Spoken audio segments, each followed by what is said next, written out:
إن الحمد لله نحمده ونستعينه ونستغفره ونستهديه ونعوذ بالله من شرور أنفسنا سيئات أعمالنا من يهد الله فلا مضل له ومن يضلله فلا هادي له أشهد أن لا إله إلا الله وحده لا شريك له وأشهد أن محمدا عبده ورسوله بلغ الرسالة وأدى الأمانة وناصح الأمة وجاهد في الله حتى أتاه اليقين. قال تبارك وتعالى في محكم تنزيله يا أيها الذين آمنوا اتقوا الله حق تقاته ولا تموتن إلا وأنتم مسلمون. وقال أيضا يا أيها الذين آمنوا اتقوا الله وقولوا قولا سديدا يصلح لكم أعمالكم ويغفر لكم ذنوبكم ومن يطع الله ورسوله فقد فاز فوزا عظيما.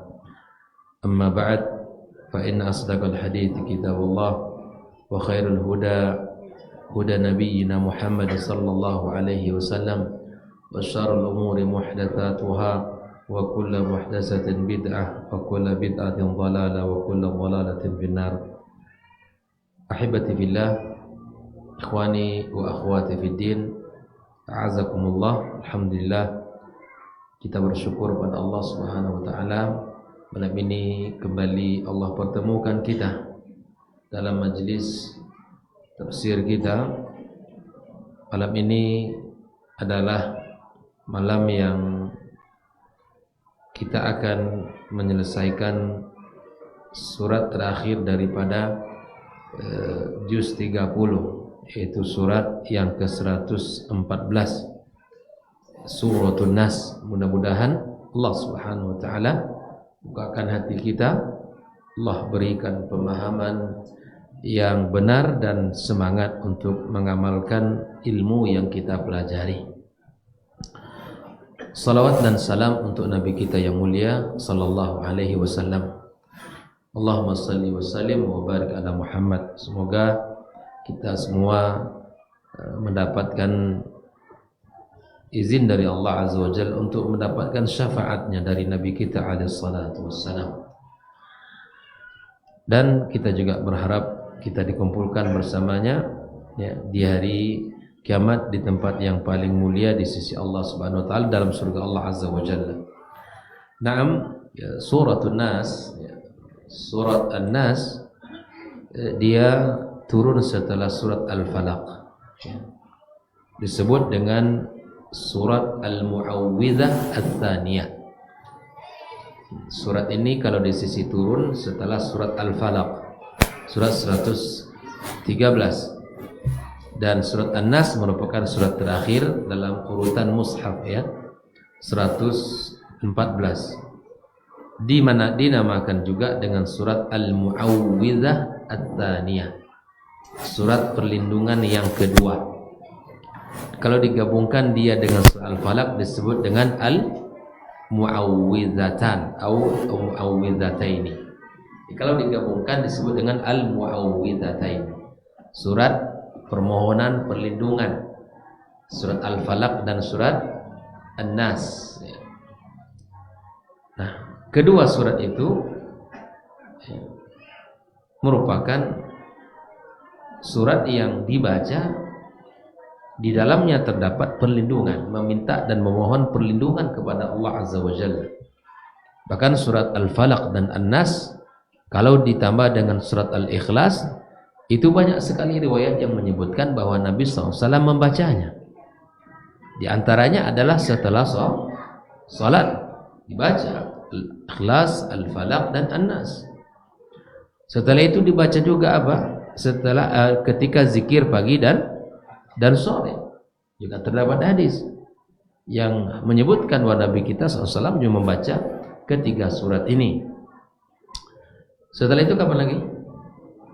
Sebelum tidur.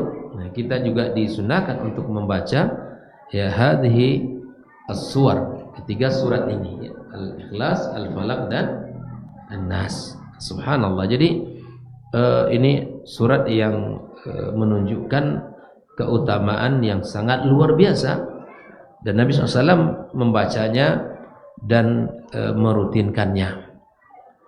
Ikhwafillah, kalau kita berbicara tentang periodisasi, kira-kira surat An-Nas ini masuk ke mana? Surat apa dia? Makkiyah ya, masuk kepada surat. Dari sisi lafaz, kemudian dari sisi makna, pesan-pesannya terkandung di dalamnya tentang ya surat Makkiyah itu sendiri. Nah, kalau kita berbicara surat pertama di dalam urutan mushaf adalah surat Al-Fatihah, dan surat terakhir adalah surat An-Nas. Sebagian ulama mencoba untuk membahasnya, menghubungkannya. Di dalam surat Al-Fatihah, ya kan, terdapat 3 tauhid. Yang pertama tauhid rububiyah, yang kedua tauhid al-uluhiyah, dan yang ketiga tauhid asma dan sifat. Dalil tauhid rububiyah dalam surat Al-Fatihah apa lafaznya? Dalam surah Al-Fatihah yang merupakan dalil tauhid rububiyah apa? Rububiyah. Alhamdulillahi Rabbil alamin. Rabb yang mengatur, mengurus alam ini adalah itu merupakan bagian dari perbuatan Allah Subhanahu wa taala, mengurus seluruh alamin, Rabbul alamin. Baik. Yang kedua tauhid apa? Uluhiyah. Mana dalilnya surah Al-Fatihah? Iyyaka na'budu wa iyyaka nasta'in. Dan dalil asma dan sifatnya adalah ayatnya mana? Ar-Rahman Ar-Rahim. Nah,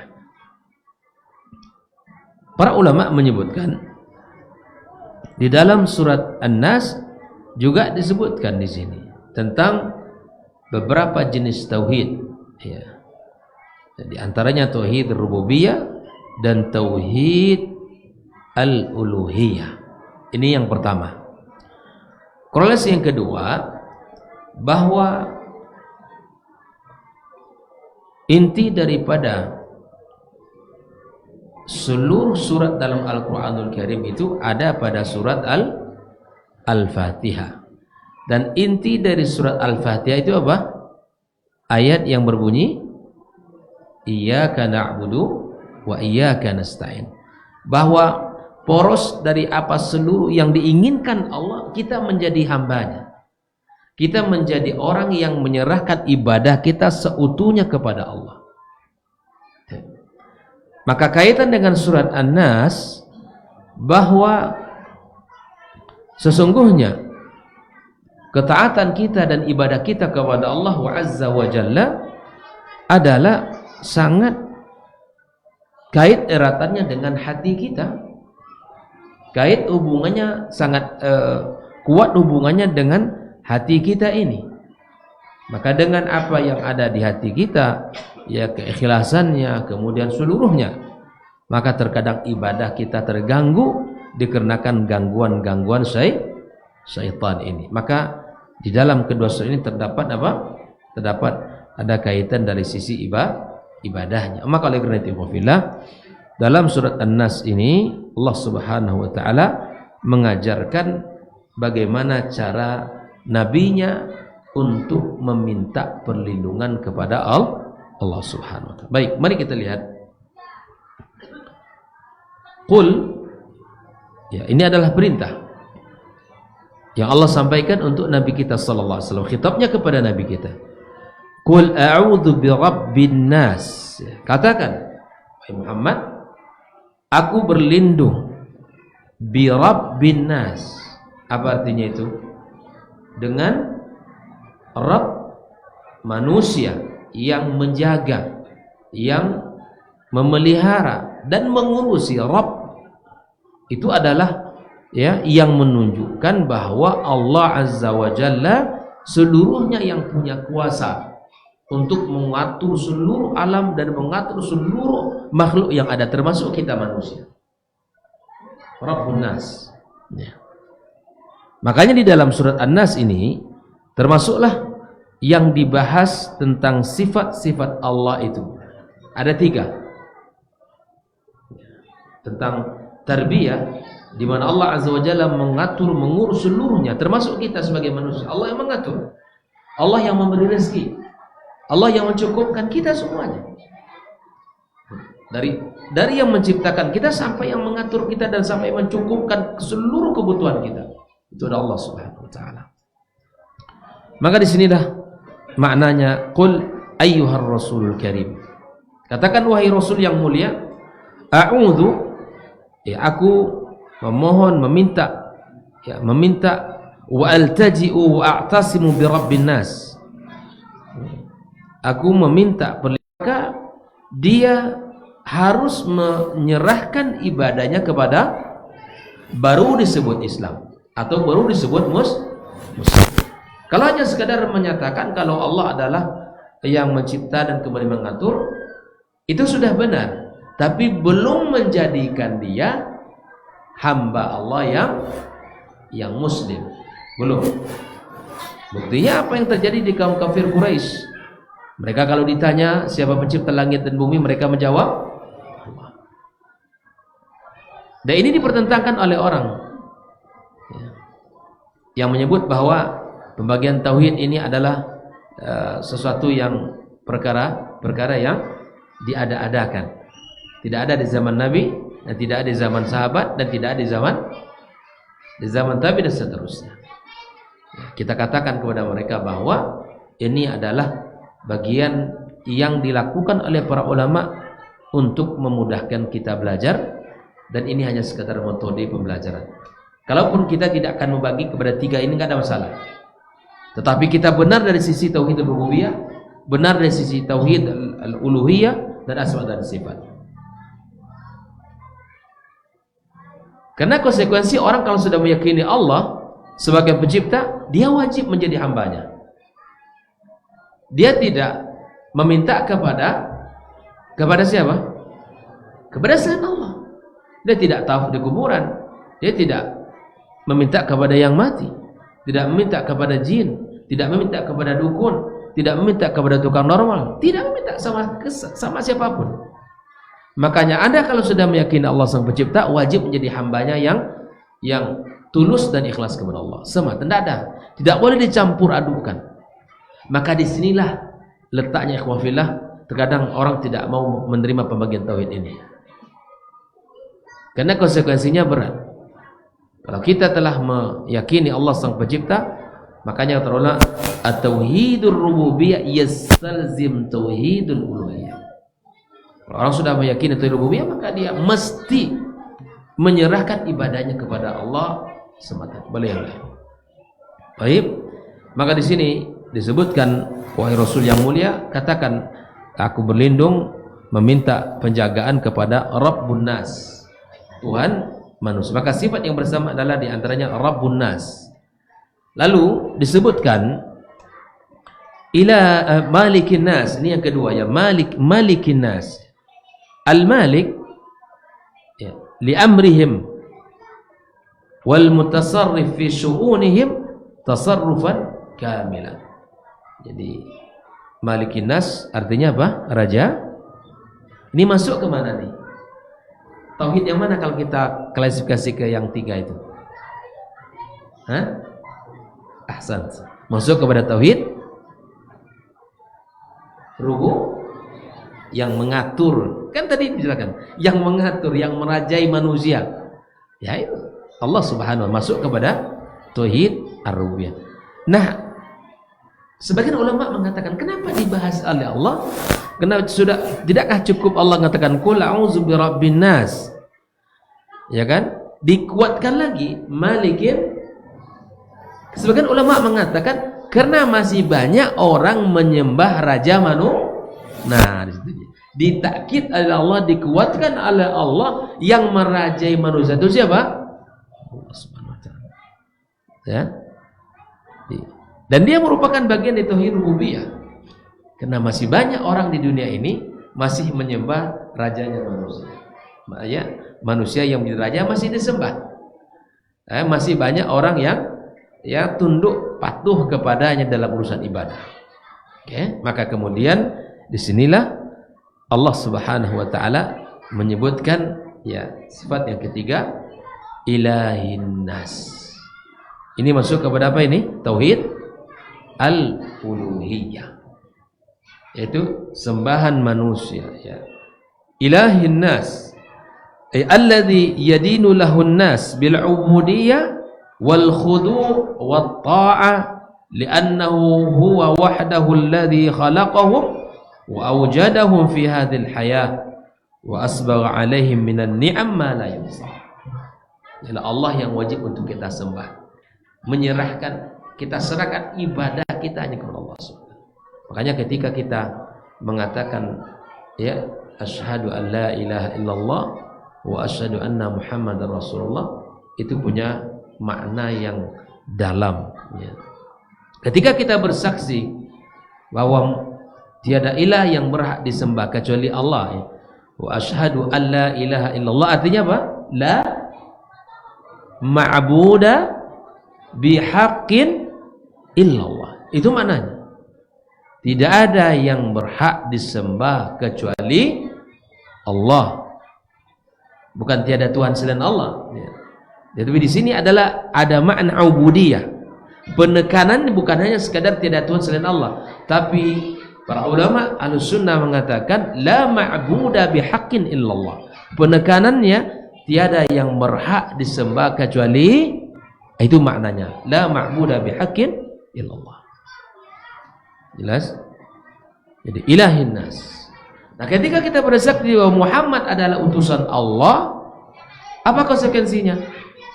Nah, jemaah sekalian, ketika kita mengatakan bahwa aku bersaksi bahwa Muhammad adalah utusan Allah,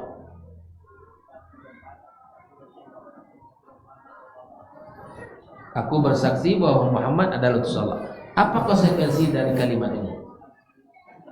Harus tasdiquhu, kita benarkan Nabi itu. Tasdiquhu fima akhbar, kita benarkan seluruh berita yang dibawa Rasul. Kalau Muhammad yang menyampaikan sami'na, la cerita. Baik itu perbuatan Nabi kita SAW, baik itu perkataan Nabi kita, bahkan takrir Nabi kita, tasdiq, kita benarkan. Tidak ada kita ragu sedikit pun dengan apa yang disampaikan Nabi kita SAW, bahkan pada masalah ilmiah sekalipun. Contoh, pernah dengar kita kan kalau dalam gelas masuk lalat, apa katanya? Jemurkan. Kita taat dengan itu dalam masalah ilmiah sekalipun. Kalau di logika, masa iya macam itu? Tapi Nabi yang mengatakan kita percaya. Dan masih banyak dalam bab seperti ini. Maka kita meyakini Nabi kita SAW. Kita tidak ragu sedikit pun apa yang beliau sampaikan, baik dari berita yang terjadi pada masa lampau tentang umat-umat terdahulu, maupun berita-berita yang akan terjadi di masa yang akan datang, termasuk tentang tanda-tanda hari kiamat, termasuk perkara alam barzakh, sampai nanti di ujungnya surga atau neraka. Seluruhnya kalau Nabi mengatakan kita percaya, tak ada kita ragu. Bahkan dalam bab akidah sekalipun kita mengimani hadis ahad, kita mengimani semua, kita percaya dan mengimani itu. Baik. Yang kedua, tasdiquhu fima akhbar. Apa konsekuensi yang kedua? Nah, jemaah sekalian, kalau kita bersaksi, kalau tadi sudah, kalau kita bersaksi bahwa ya la ilaha illallah wa asyhadu an la ilaha illallah, artinya kita sudah tahu apa tadi artinya? La ma'buda bihaqqin illallah. Tidak ada yang berhak disembah kecuali Allah. Tapi makna kita bersyahadah bahwa Muhammad adalah utusan Allah, yang pertama apa tadi? Tasdiquhu fima akhbar. Kita meyakini seluruhnya. Yang kedua apa?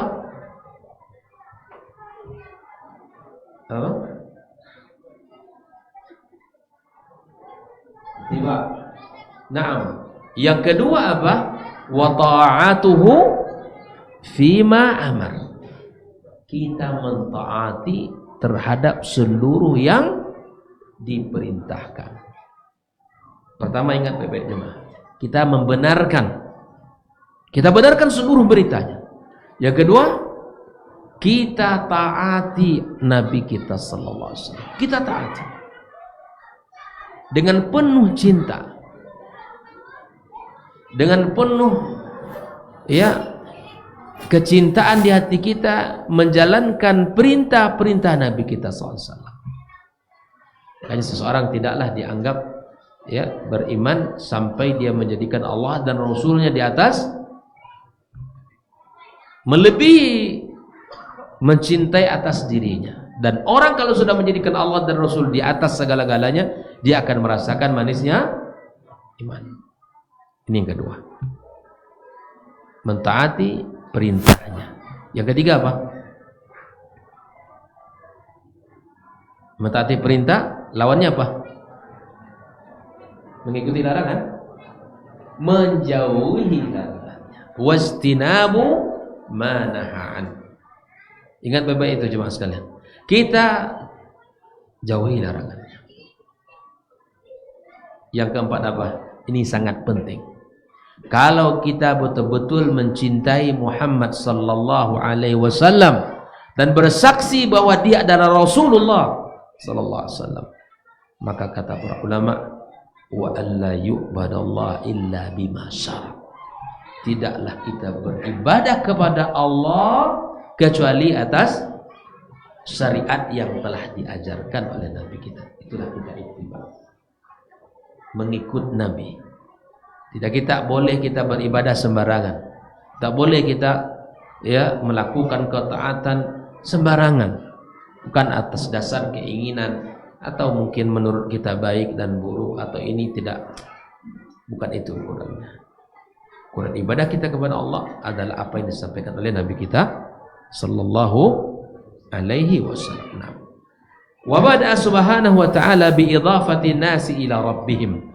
Allah memulai di sini dengan menyebutkan manusia bi rabbin nas.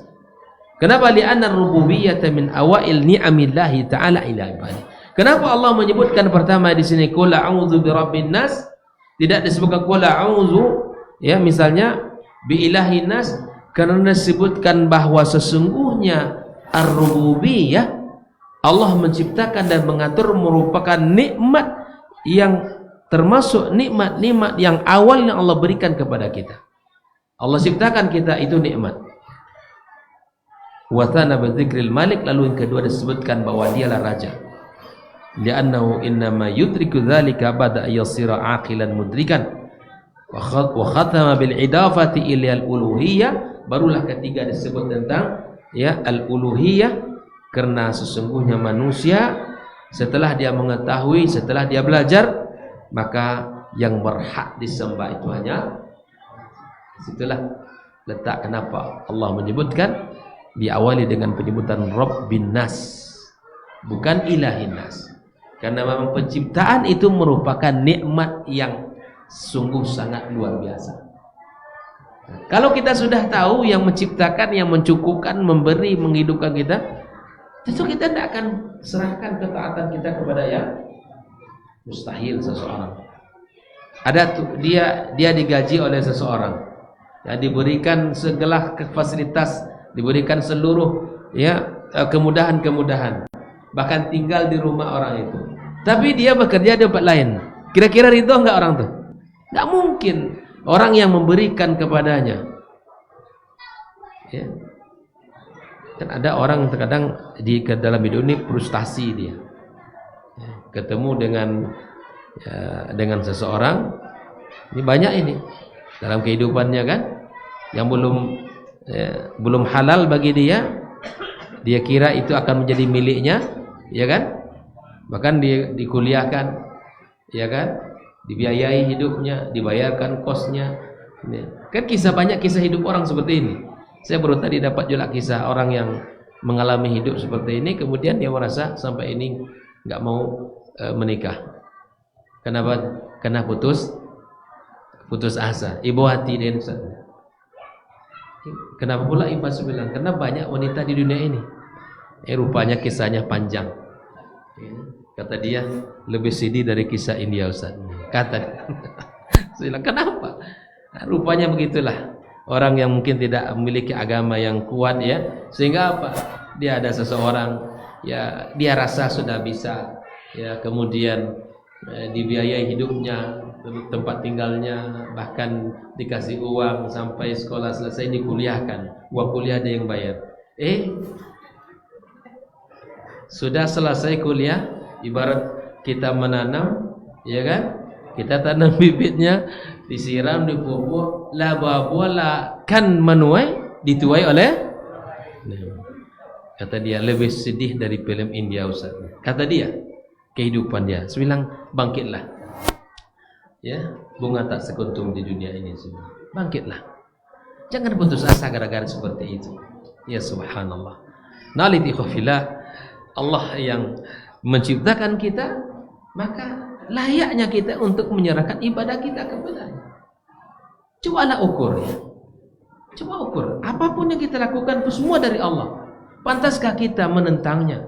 Pantaskah kita kufur kepadanya? Pantaskah kita minta kepada ya selain Allah? Tidak mungkin. Tak mungkin itu kita lakukan. Maka itu ikhwafillah rahimahullah, Allah menyebutkan 3 yang menjadi sifatnya untuk kita berlindung dari kejahatan ini. Min syarril waswasil khannas. Ya. Katakan Muhammad, aku berlindung dengan Tuhan manusia, Raja manusia, sembahan manusia. Dari mana? Dari apa kita berlindung? Min syarril waswasil khannas. Ya. Dari kejahatan yang membisikkan ya dan tersembunyi.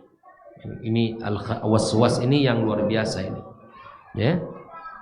Jadi al-waswas di sini disebutkan ismul waswasa as-sautul khafi. Ya, suara yang bisikan, membisikkan dalam hati manusia. Ya, yang selalu membisikkan sesuatu yang buruk dalam diri kita. Al-khannas sigha mubalagha lil khanus, ar-ruju' wa ta'akhur, yang mundur. Ya, wal muradu billadhi yalqa fi nafsil insan ahadits as-su, yang membisikkan suara-suara ataupun keinginan-keinginan buruk, itu kita minta perlindungannya kepada siapa? Allah Subhanahu wa taala. Kan kita melewati dalam hidup ini berbagai macam ya, bisikan-bisikan dalam hati kita ya. Banyak sekali yang buruk itu dibisikkan. Itu adalah hal itu Allah suruh kita berlindung kepadanya. Kalau ingin tenang kita minta perlindungan kepada Allah. Tidak ada tempat. Makanya di sini subhanallah surah An-Nas ini mengajarkan kita untuk bagaimana cara kita berlindung. Mulai dari Al-Falaq, surah Al-Falaq kemarin, dari sampai surah An-Nas ini, Allah mengajarkan bagaimana seorang hamba harus mencari perlindungan dan bagaimana caranya, ya, kepada siapa minta perlindungan dan bagaimana caranya. Inilah inti dari surah An-Nas ini. Lalu disebutkan ya, alladzi yuwaswisu fi sudurin nas, ya, yang membisikkan kejahatan pada dada manusia ya. Nah, di sini sifat lihadal waswas, sifatnya adalah al-khannas wa ziyadah tawdih lahu ya. Dan ini adalah hal-hal yang mesti kita pahami karena sesungguhnya syaitan ya itu akan terus mengalir dalam darah kita. Inna syaitana yajri ya majra ibn Adam ya, majra dam ya, bahwa syaitan itu mengalir di aliran darah kita. Minta perlindungan kepada Allah. Kita ini makhluk yang lemah, makhluk yang tidak memiliki kekuatan apa-apa, maka tidak ada cara kecuali kita minta pertolongan kepada Allah Subhanahu wa taala. Apalagi di zaman-zaman yang seperti ini fitnahnya sangat banyak. Ya kan? Sangat banyak fitnah di zaman kita. Fitnah syubhat ya. Kalau kita tidak berhati-hati mendengarkan kalimat, mungkin orang tergoda dengan kalimat-kalimat oleh sebagian orang tentang yang mudahnya tidak terlalu sulitlah beragama yang begini. Orang akan tergoda dengan kalimat-kalimat yang menganggap Islam itu begini dan itu. Dia akan sangat mudah. Fitnatus subhat, fitnatus syahwat, fitnatus subhat dan fitnatus syahwat. Ya. Dan kedua-duanya adalah muncul dari qillatu al-ilmi wal iman. Ya. Syubhat itu masuk ke dalam diri kita kalau ilmu kita tidak, dan syahwat itu akan mudah masuk kalau iman kita tidak kuat. Maka bentengilah dengan dua hal ini. Maka rajin belajar, rajin kita terus untuk dalam kajian-kajian kita perkuat keilmuan kita. Harapan kalau ilmu sudah kuat, iman kita kuat. Gitu. Jadi jangan, tak ada cerita kalau iman ingin kuat itu kalau kita tidak punya ilmu. Saya yakin dulu ketika belum semangat kita belajar dulu, agama ini tidak ada indah, ya kan? Seakan dia begini-gini sajalah. Seakan agama itu sudah apa yang kita jalani. Tapi ketika kita belajar, semakin belajar tafsir, belajar akidah, belajar berbagai macam disiplin ilmu, masya Allah. Ternyata Islam itu mudah dan memang indah. Ya, kita merasakan. Apalagi kalau tauhidnya sudah benar, sudah mantap tauhidnya, ringan terasa hidup kita. Tidak banyak takut kepada manusia. Karena kita yakin tidak ada yang bisa mengganggu kita. Siapapun nggak mungkin. Kalau ada pun orang ingin jahat kepada kita, kita yakin kalau tidak ada diizinkan Allah untuk bisa, nggak akan bisa dilakukan. Berkumpul pun dia dengan bala tentara nggak mungkin. Tapi kalau tauhidnya kita benar, mungkin kita akan mencari juga perlindungan dengan cara yang sah. Allah Ta'ala bersawab. Kita dengarkan azan.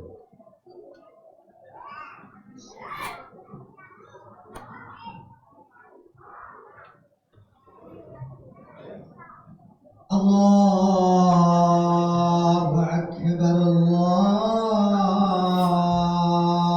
Akbar, Allahu Akbar.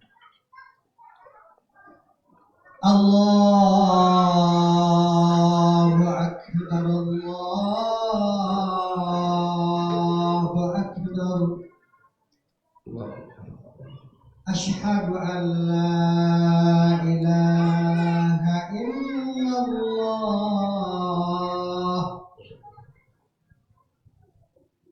Asyhadu an la ilaha illallah.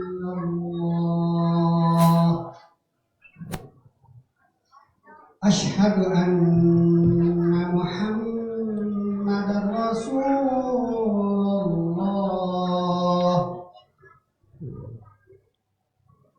Asyhadu anna Muhammadar Rasulullah.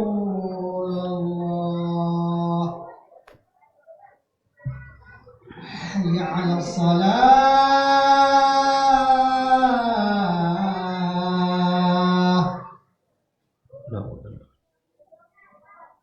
Hayya 'alas salah.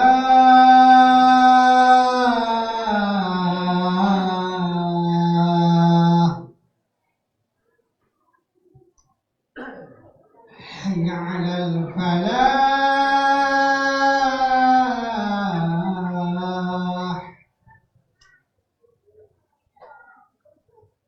Hayya 'alal falah.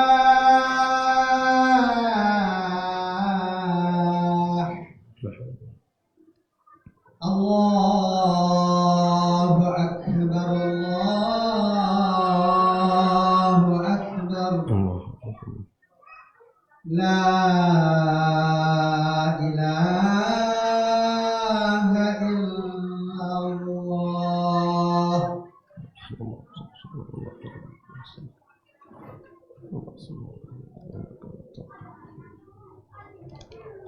Baik, ikhwafillah rahimakumullah. Kemudian pada ayat yang berikutnya adalah minal jinnati wan nas.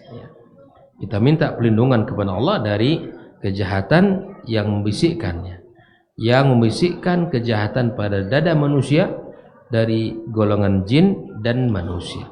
Kenapa Allah dahulukan jin daripada manusia? Li'annahum aslul waswas. Karena mereka lah yang hukum asal mengganggu itu. Yang pengganggu itu ya dari golongan jin. Mereka tidak nampak masalahnya.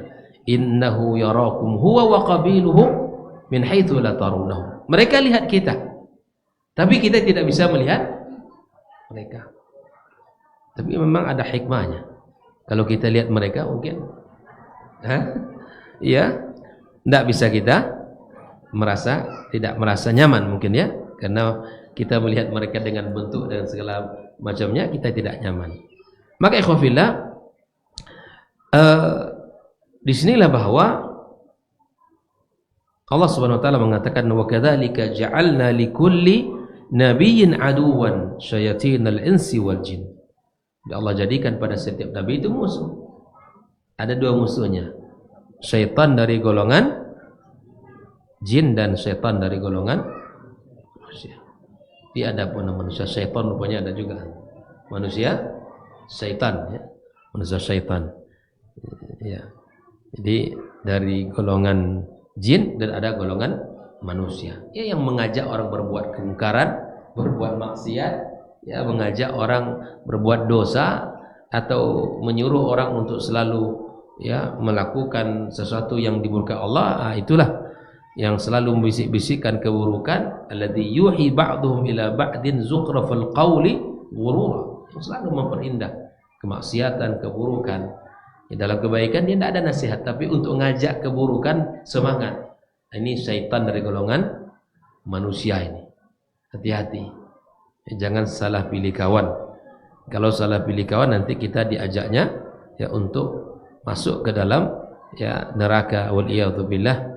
Maka pilihlah orang-orang baik, orang-orang saleh, orang-orang taat yang mencintai iman dan amal saleh, yang mencintai Allah dan Rasulnya sallallahu alaihi wasallam. Itu yang kita jadikan teman. Makanya orang-orang yang mengajak kepada kemungkaran ya tinggalkan. Nasihati, kalau tidak bisa dinasihati maka tinggalkan mereka itu. Oleh ikhwafillah rahimakumullah. Maka Al-Imam Ibnu Katsir menyebutkan inilah tiga sifat dari sifat Allah Subhanahu wa taala, ar-rububiyah, ya, kemudian al-malik, yang ketiga al-uluhiyah. Dan semua ini adalah Allah Subhanahu wa taala sebutkan agar kita berlindung dari ya Allah, berlindung kepada Allah dari kejahatan-kejahatan yang membisikkan di dalam dada kita. Nah, itulah syaitan-syaitan yang selalu membisikkan keburukan-keburukan. Karena Allah Nabi mengatakan, "Ma minkum min ahadin illa qad wukila bihi qarinuhu." Tidak ada seorang dari kita kecuali ditemani oleh qarinnya. Qarin itu ya tidak ada yang baik. Semua qarin selain qarin Nabi SAW semua membisikkan ya. Tidak ada membisikkan keburukan, kebaikan itu tidak ada, pasti membisikkan keburukan. Maka berhati-hati. Ini qarin. Kadang banyak pula sekarang kan. Sekarang ada cek apa namanya? Cek khadam ya auzubillah. Kalau dulu Pak kesirikan begitu itu ya digubuk reok. Kalau sekarang sudah ahli IT pula dia. Pakai Facebook live itu. Wallahi, ini dukun sekarang dah canggih nampaknya. Atau kiai dukun yang mengatakan kiai, ya, itu bukalah itu. Live. Ya, seperti kita live kajiannya, live pula dia di sana. Banyak saya melihat subhanallah, banyak orang bertanya di sana tentang ya masalah perjodohan, masalah rezeki, macam-macam, masalah usaha. Ini nama jodoh saya fulana, cocok enggak? Kiai, enggak cocok karena nama kamu begini. Ini nauzubillah. Jadi kiai yang atau dukun sekarang sudah main IT pula dia kan. Sudah enggak boleh dia kata tinggal yang tinggi sekolah nampaknya, main Instagram, main TikTok juga. dan seterusnya, Facebook, semuanya ada dimainkan. Enggak. Ya subhanallah. Kalau dulu orang dia terbatas ya, datang ke tempat kampung mana bertanya. Nah sekarang enggak, dalam rumah dia bisa bertanya. Saya mau buka usaha ini cocok enggak? Ya mana pula dia tahu. Cocok enggak cocoknya. Ini dangkal sekali agama kita, akidah khususnya. Makanya bahaya kalau orang, makanya Syekhul Islam kena ditanya, kenapa engkau fokus dengan akidah? Pembahasan kita tetap akidah, karena kata dia kesalahan dari sisi akidah sangat fatal akibatnya. Ya kan? Kalau mau usaha, ya bismillah, istikharah, minta sama Allah, kuatkan ya. Lakukan asbab, ya, kaji di sisi tempat, kemudian dari sisi kira-kira ini dari sisi pasar dikaji, lakukan itu boleh. Lalu kemudian kalau sudah mantap azamnya, sudah tawakal sama Allah. Kalau rugi, itu bukan rezeki kita. Tak perlu kita bertanya ke khadam dan seterusnya, ke kiai yang menyamakan dirinya kiai itu. Wa'udzubillah. Ini sudah banyak sekali. Itu sudah langsung orang bertanya. Itu yang live itu bukan sedikit jumlahnya, yang ikut langsung begitu. Itu banyak.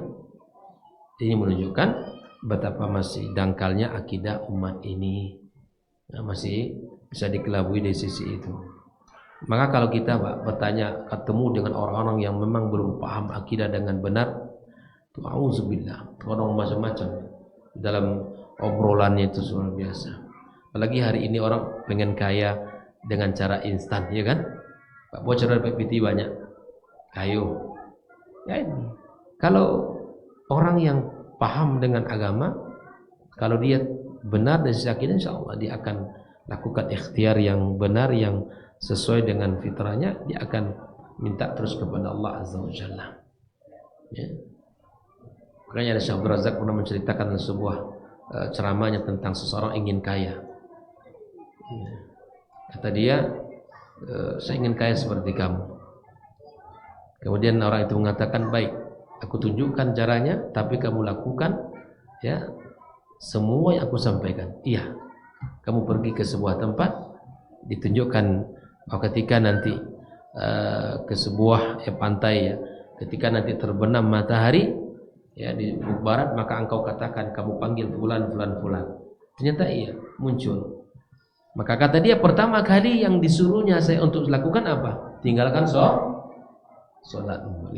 Kata dia, alhamdulillah, saya sejak kecil dididik oleh orang tua saya untuk tidak pernah meninggalkan sholat. Ya akhirnya sholat itu tidak jadi dilakukan olehnya. Sadar dia. Alhamdulillah. Kalau ingin kaya harus meninggalkan sholat, dan nantilah. Gitu kan? Tidak perlu. Harus meninggalkan rukun Islam. Harus meninggalkan tiang agama. Harus meninggalkan perkara yang pertama yang akan dihisab Allah. Tapi itu bisa dilakukan oleh orang, Pak. Kalau akidahnya tidak, itu syarat-syarat mudah bagi sebagian orang. Kalau dia tidak paham dengan akidah itu. Iyadzubillah. Maka itu ikhwafillah. Dan di sinilah kita manfaatnya akan terasa di saat kita belajar tentang tauhid, kemudian tentang kaidah-kaidah agama kita, mana yang boleh, mana yang tidak, mana yang sunnah, mana yang bid'ah, mana yang masuk kepada khurafat, mana yang masuk kepada hal-hal yang perkara bid'ah dalam agama kita. Dengan ilmu lah kita akan bisa mencintai Islam ini. Dengan ilmu kita akan bisa mencintai Nabi kita sallallahu alaihi wasallam. Makanya kalau kita tidak punya ilmu, maka kita salah di dalam menempatkan cinta kita kepada Nabi kita sallallahu alaihi wasallam. Kita sangka kita mencintainya, tapi salah di dalam mewujudkan cinta itu kepadanya. Ya. Maka besok pagi ada kajian kamuflase cinta, pembahasannya itu ya. Jadi cinta yang memang penuh dengan tipuan, tidak benar. Dikira dia mencintai tapi ternyata bukan. Ya. Oleh itu kita minta kepada Allah Subhanahu wa taala ayyufiqna lil amali bima fihi min hidayat wa adab wa ahkam wa mawa'id. Kita minta kepada Allah agar Allah berikan taufik kepada kita untuk bisa mendapatkan petunjuk Allah mendapatkan ya, adab-adab di dalam ayat-ayat ini dan hukum-hukum yang bisa kita amalkan dan nasihat-nasihat yang bisa kita pegang dalam kehidupan kita. Dan semoga Allah Subhanahu wa taala ingatkan kita dari apa-apa yang telah ya kita dilupakan olehnya, dan Allah ajarkan kita dari ilmu yang belum kita ketahui, dan Allah jadikan semua apa yang kita lakukan hari ini dalam timbangan kebaikan kita di hari kiamat kelak, hari di mana kita menjumpai Allah yang tidak lagi berguna harta dan kekayaan kita, tidak lagi kita bisa banggakan anak dan keturunan kita, kecuali orang-orang yang datang dengan hati yang penuh keimanan yang jauh dari kesyirikan. Wallahu taala alam. Saya ingin bertanya ini kita sudah selesai juz 30. Kita masuk pertemuan berikutnya, kita mulai dari mana? Dari Al-Fatihah kah kemudian, atau kita masuk ke juz 29? 29 aja. Begitu. Masuk 29. Bisa nanti ke 28. Apa tidak kita mulai dari Al-Fatihah, barangkali kita selesaikan satu.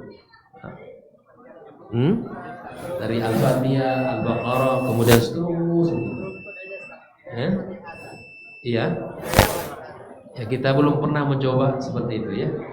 Kita coba ya pelan-pelan 2 ayat, 3 ayat. Walaupun memang sering yang dibaca oleh para imam kita ya di juz-juz ya 25, 26, 27, 28, 29. Ya.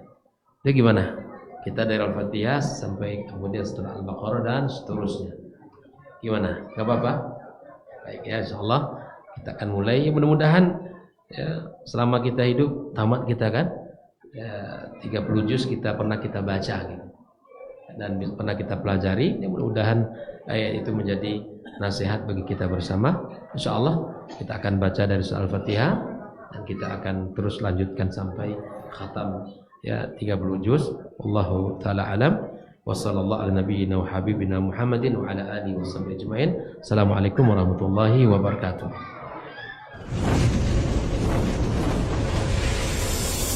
Baba TV Sunnah.